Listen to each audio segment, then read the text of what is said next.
अपनी बेटी का विवाह इन 4 स्थानों पर कभी भी भूल कर भी नहीं करना चाहिए, नहीं तो आपकी बेटी हमेशा दुखी रहेगी, गरीब रहेगी। जय श्री कृष्ण मित्रों, आप सभी लोगों का फिर से हमारे चैनल पर बहुत बहुत स्वागत है।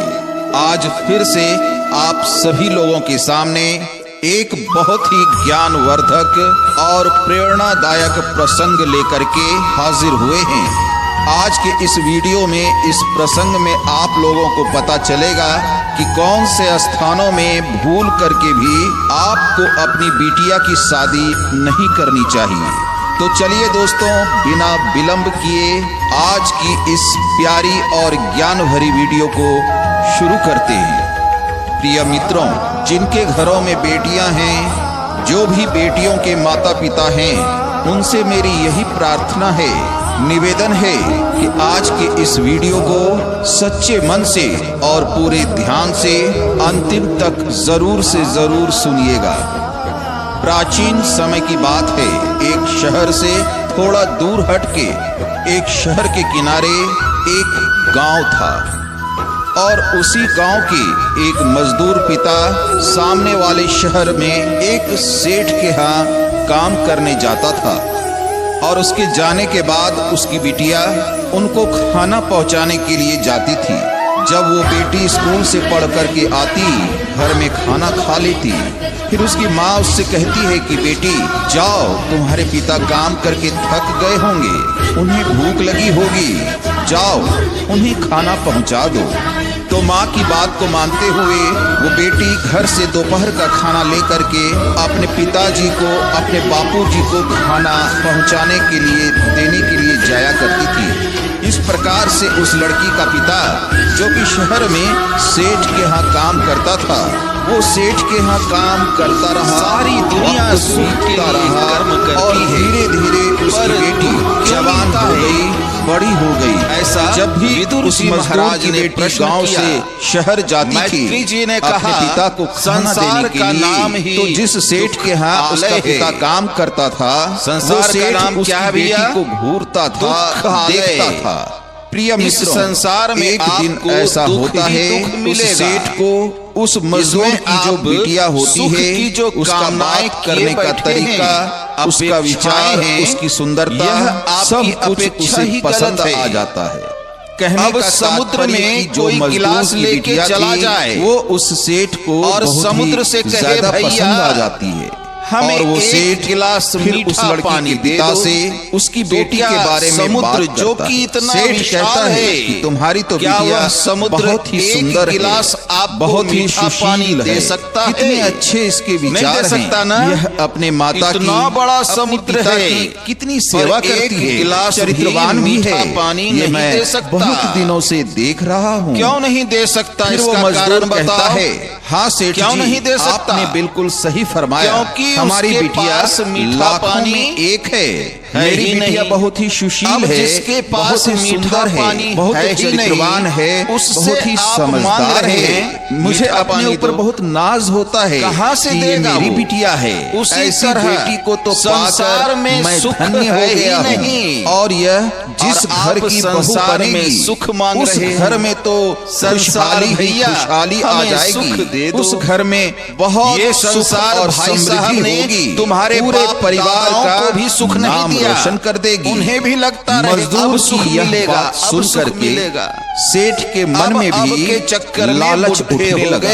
वो सोचने लगा, इतनी सुंदर, इतनी सुशील लड़की मुझे कहाँ मिलेगी? जब वो सोचने नहीं हुआ था कि इसकी शादी मैं अपने बेटे से ही करवा लूं। अच्छा, थोड़ी देर के बाद शाम होती ही सेठ ने अपने घर में अपनी पत्नी यानी कि अपनी सेठानी से भी कही, अच्छा पति मिल जाने से कहा कि मेरे यहाँ एक नौकर काम करता है, उसकी बेटी बहुत ही सुंदर है, चरित्रवान है, सुशील है, विवाह के बाद मैं अपने बेटे का विवाह उसी के साथ करना चाहता हूँ। जिनका हो गया मित्रों, उनसे सेठानी और उसके पुत्र ने जब यह बात सुनी, तो वो दोनों सेठ को बहुत ही बुरा भला कहने चल रही है। ये बात उन्हें पसंद नहीं आई।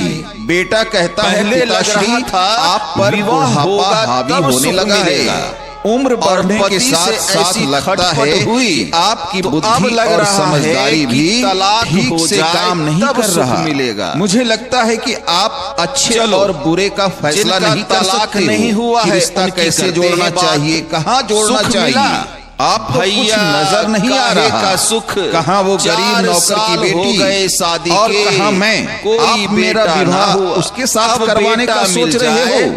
तो बेटे की यह बात सुनकर सेठ बोला, पहले लग रहा चुप रहो, पति में सुख है, लड़की तुम्हें कहाँ मिलेगी, इतनी चरित्रवान लड़की तो अब लग रहा है खानदान में नहीं है, सुख मिलेगा, पूरे परिवार का नाम रोशन करेगी, घर में सुख समृद्धि और शांति की कभी कमी नहीं होगी। सारी जिंदगी बेटियां ऐसी लड़कियां पाने में स्वर्ग बना मंदिर। सुन लो बेटा, ये दरबारी शादी करूंगा तो उसी गरीब की बेटी से करूंगा।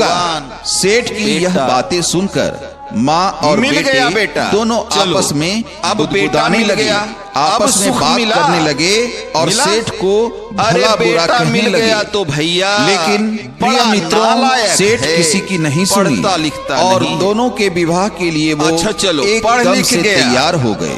सेठ ने विवाह तय कर दिया, विवाह की तारीख भी तय हो गई। तब उस गरीब पिता को चिंता सताने लगी। बहू आ गई, वो गरीब पिता सोचने लगा, भैया जब से बड़े सेठ हैं, मैं कैसे उसकी खुशामद कर पाऊंगा, मैं कैसे उन्हें संतुष्ट कर पाऊंगा। अब सुख मिलेगा। सेठ जी ने उस गरीब किसान को, उस गरीब नौकर को चुपके से पैसे भेजा और कहा कि बारातियों को तुम किसी पैसे से उनकी खातिरदारी करोगे। सुख कहते हैं ना कि बेटी वालों से धन संपत्ति लेकर कोई भी अमीर नहीं बन सकता। अमीर और धनवान से कोई अपनी मेहनत और कमाई से बन सकता है। सुख तो प्रिय भी नहीं मिला, बड़े ही धूमधाम और गाजे वाजे के साथ उस नौकर के यहाँ बारात लेकर के पहुंच जाता है। मिलता है उस गरीब किसान ने भी उससे जितना भी हो सका, जितना बन सका, अपनी बेटी का विवाह 80 साल है बहुत ही अच्छे से किया और अपनी बेटी को डोली में बिठाकर सजाकर विदा किया। बेटी को डोली में विदा करते समय उसके गरीब पिता ने उससे कहा कि सुनो बेटी, चाहे कुछ भी हो जाए, मेरी पगड़ी अरे भाई कभी भी नीचा नहीं होना चाहिए। भगवान जाकर चिंतन में हमारा नाम रोशन करना, भगवान के पूजन में अपने परिवार का भी नाम भगवान के ध्यान में था। इतना कहकर उस पिता ने अपनी बेटी को विदा कर दिया।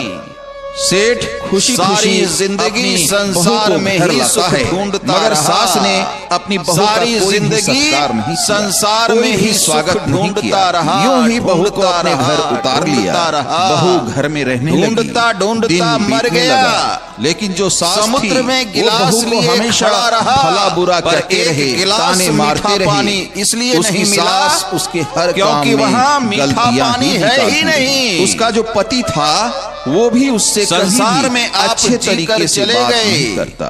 सुख नहीं मिला, सेठ का पुत्र था, क्यों नहीं मिला, किसी और लड़की से प्रेम संसार में सुख उसके दिल में कोई और ही लड़की थी। अरे भाई तो जहाँ सुख है वहाँ आप जाते ही नहीं। लेकिन सेठ ने तो यहाँ जबरदस्ती शादी करवा दी थी। आप जाते ही नहीं। वो अपनी माँ से कहता सुख कहाँ है, देखो इस लड़की को मैं चाहता हूँ, कितनी सुंदर है, एकदम हूर की परी है, इतनी सुंदर है कि जैसे मानो स्वर्ग से अप्सरा उतर आई हो। और सुनो माँ, इसके पिता भी बहुत अमीर हैं, बहुत धन संपत्ति दान दहेज देंगे हमें माँ।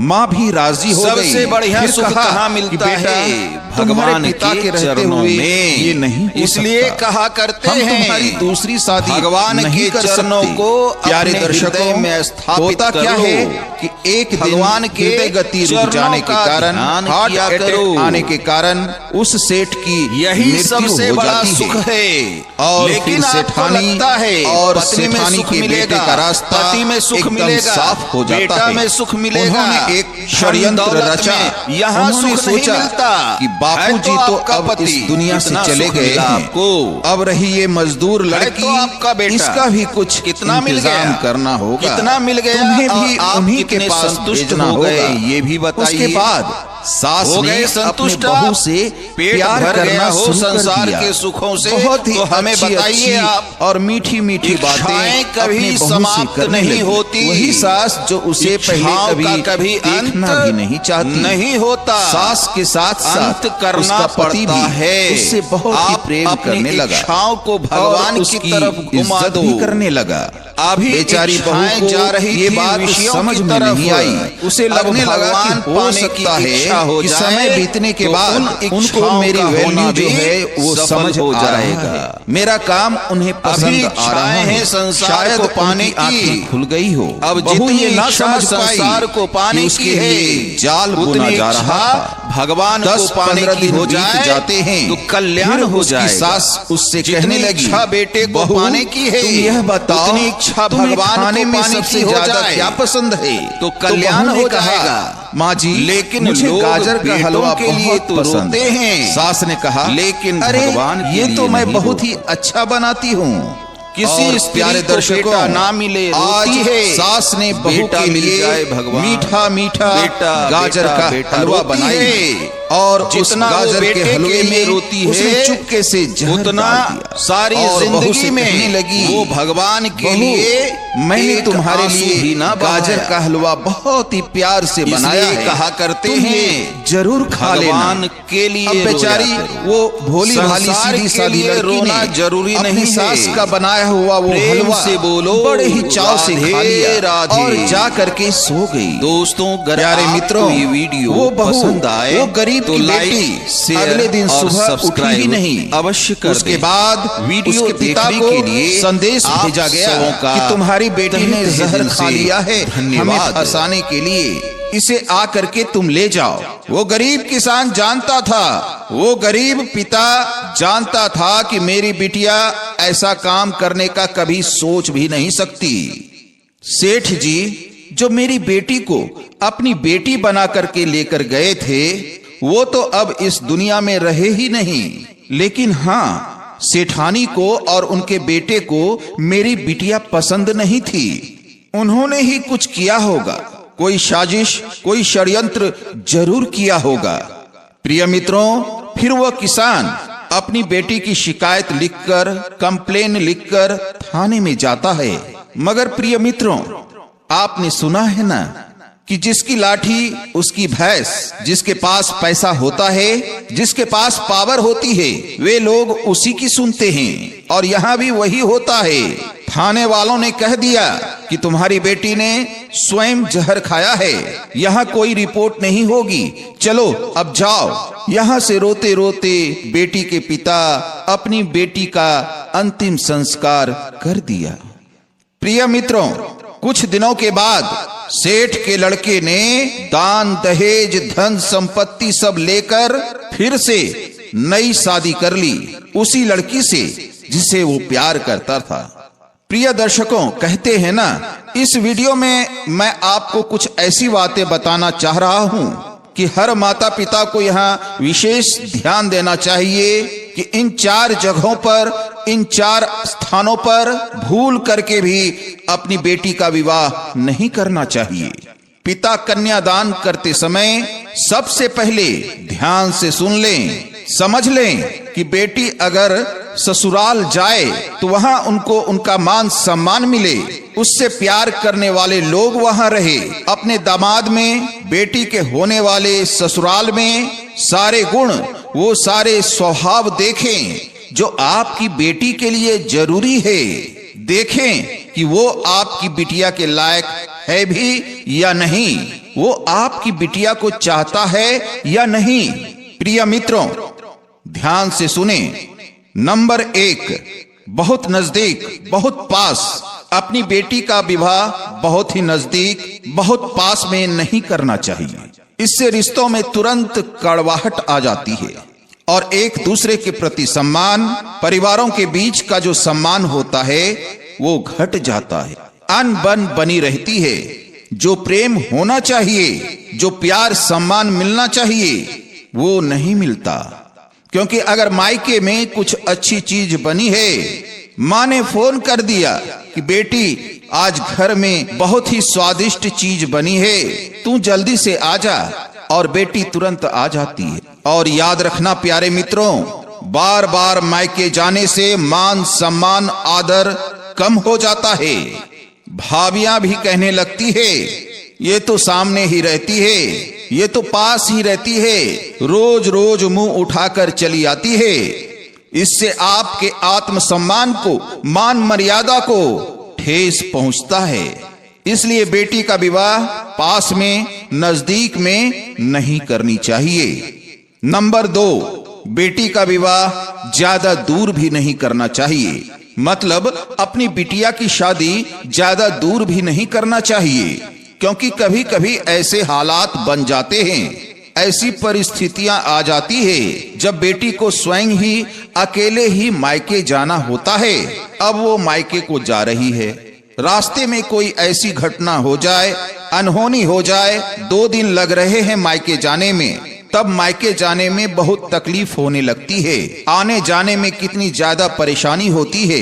इसीलिए बेटी का विवाह ज्यादा दूर भी नहीं करना चाहिए। नंबर 3, कभी भी अपनी बेटी का विवाह अपने से बहुत ज्यादा बड़े या बहुत ज्यादा अमीर व्यक्ति के यहाँ कभी नहीं करनी चाहिए। मायके पक्ष और ससुराल पक्ष अगर बराबर ना हो तो कई बार ससुराल वाले बेटी के घर को दीनहीन, कमजोर और यहाँ तक कि भिखारी भी समझने लगते हैं। वो आपकी बेटी को इज्जत नहीं दिया करते, आदर नहीं मिलता, जीवन भर बेटी को ताने भी मारते रहते हैं कि तुमने हमें कुछ दिया ही नहीं, तुम कितनी छोटे घर से आती हो, तुम लोग तो बहुत गरीब हो। इस तरह के ताने आपकी बेटी को सुनने को मिल सकते हैं।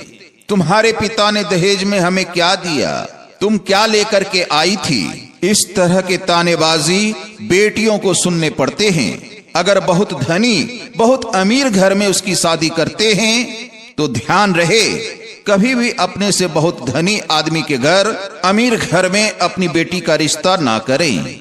और नंबर 4, हमेशा कुल गोत्र जाति यह सब देखकर, हमेशा कुल गोत्र देखकर ही उपजाति में ही अपनी बेटी का शादी करनी चाहिए। हमेशा यह देख लेना चाहिए कि हम अपनी बेटी का हाथ दे रहे हैं, हम अपनी बेटी का विवाह कर रहे हैं, वो किस जाति का है, उसका खानदान कैसा है, उसकी उम्र कितनी है, वो क्या कार्य करता है और उसका व्यवहार कैसा है।